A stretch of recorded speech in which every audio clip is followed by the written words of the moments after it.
the American Chamber of Commerce and Airlines for America, the American Airline Lobbying Group, have already raised this issue. I think one of the issues Donald Trump is going to raise with Micheál Martin in the White House on Paddy's Day will be, why are you blocking the growth of American Airlines in Dublin? And what's Micheál Martin's answer going to be? Well, we're doing all we can. But he should send a letter before he gets to the White House. He said, we're creating an environment for more American airline growth to Dublin. Why are we dithering and wringing our hands? Get on with it. Now, and I think one of the things, he has a good story to tell going to the White House. We've made the point, actually, Ryanair and Ireland are one of the biggest purchasers of American-made goods. We have 35 billion aircraft orders over the next decade for Boeing-made aircraft. We're Boeing's biggest customer, bar none. But, we'd embarrass ourselves if we went in there. Ireland's biggest buyer of American-made aircraft can't land any of those aircraft at Dublin Airport because we have an 18-year-old traffic cap. Could you imagine trying to explain that to Donald Trump?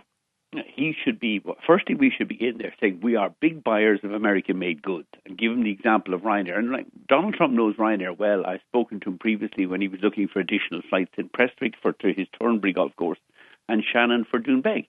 We have a huge calling card with Doonbeg. We should be offering him a state visit. Come on over here and get him out. Give him a state visit to Ireland before he gets to the UK.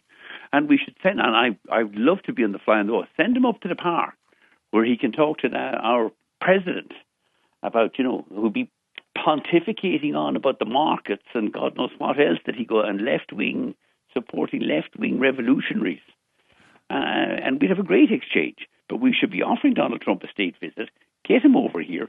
Whatever he wants in Doonbeg, if he wants a wall for his golf course, work away. He's transactional, and Ireland has a good story to tell. This is what I mean. A decade ago, he wanted more flights into Prestwick, and we had a good conversation about it. And he's a big talker. He'll talk and talk and talk and talk.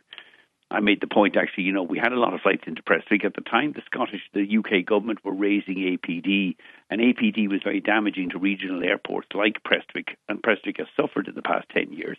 But I have no difficulty if he wants to kind of grow flights into Prestwick for Turnberry or into Shannon, and we've added a lot of flights in Shannon. I think we're up to 3 based aircraft now in Shannon, again, which Micheál Martin has a good story to tell in relation to Doonbeg, Adair, all the golf resorts that are down there around Shannon Airport, and Shannon Airport is a great success. The reality is one of the biggest US exporters of manufactured goods is Boeing. I don't think Trump will put tariffs on aircraft, but it's highly unlikely because I think you do as much damage to Airbus. About 60% of the cost of an Airbus aircraft is US manufactured part. Yeah, I mean, I think there's no prospect of that, but Trump is mercurial and you don't know what he'll threaten.